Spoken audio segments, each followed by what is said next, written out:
భారతదేశానికి సంబంధించిన సంస్థల మీద రోజుకొక్కొక్క బడా బడా సంస్థలు ఇప్పటికే అదానీ మీద టార్గెట్ అయిపోయింది. ఇప్పుడు టీసీఎస్ మీద టార్గెట్, రేపు ఇంకో సంస్థ మీద అంబానీ మీదనో ఇంకొకటి మీద విష ప్రచారం చేస్తారు. అంతర్జాతీయ మీడియా అంతా కోడే కూస్తున్నది, కావాలని బళ్ళి దిగింది.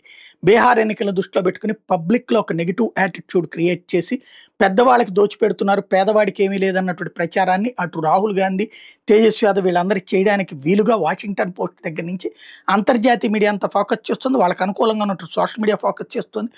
బడా బడా సంస్థని టార్గెట్ చేస్తుంది. వీళ్ళు కోర్టులకు వెళ్తే కొట్టివేయబడుతున్నాయి కాబట్టి, అసలు విషయాలు అర్థమైపోతున్నాయి కాబట్టి కొత్త కాన్సెప్ట్ తీసుకొస్తున్నారు. ఇప్పుడు తాజాగా బ్రిటన్కి చెందిన ప్రముఖ రిటైల్ సంస్థ మార్క్స్ అండ్ స్పెన్సర్స్కి టీసీఎస్ గత కొన్నేళ్లుగా టెక్నాలజీ హెల్ప్ డెస్క్ సేవలు అందిస్తుంది. అయితే ఏడాది ఏప్రిల్లో మార్క్స్ అండ్ స్పెన్సర్స్ మీద సైబర్ దాడి జరిగింది.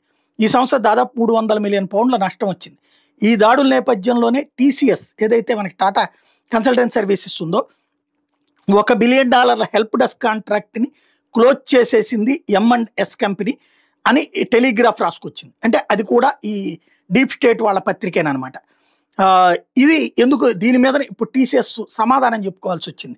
ఈ డీల్ మీద బ్రిటన్ మీడియాలో వస్తున్నది పచ్చి బూతులు, అందులో పచ్చి తప్పుని తప్పించి ఇంకేం లేదు. మాకు వాళ్ళకి ఆ అంశంలో కాంట్రాక్ట్ పూర్తయిపోయింది, ఇతర అంశాల్లో కాంట్రాక్ట్ కంటిన్యూ అవుతోంది. Marks and Spencer service desk contract కోసం ఏడాది జనవరిలోనే టెండర్ పిలిచారు, మేము దాంట్లో అప్రూవ్ కాలేదు. ఏప్రిల్లో జరిగిన సైబర్ దాడులకు ముందే హెల్ప్ డెస్క్ సేవలు వేరే కంపెనీకి వెళ్ళిపోయినాయి అనే వేరే కంపెనీకి ఇవ్వాలని బ్రిటిష్ రిటైలర్లు నిర్ణయించుకున్నారు. వేరే కంపెనీకి వెళ్ళిపోయిన తర్వాత జరిగిన సైబర్ దాడి మాకంట కడుతున్నారు. సైబర్ దాడులకి ఈ కాంట్రాక్ట్ ముగింపుకి ఎట్లాంటి సంబంధం లేదు. పైగా ఈ M&S సంస్థతో టీసీఎస్కి సంబంధించిన భాగస్వామ్యం ఇతర విభాగాల్లో నడుస్తూనే ఉంది. వాటిట్లో టెండర్లు మేము ఓకే చేసుకున్నాం, కానీ ఇదేం తెలియకుండా కావాలని రాస్తున్నారు అన్నటువంటి పాయింట్ని హైలైట్ చేసింది. తద్వారా ఇప్పుడు నిన్న ఏదైతే ఆ సంస్థ మీద అంటే అదాని, ఇవాళ టీసీఎస్, రేపు దేని మీద పడతారో తెలియదు.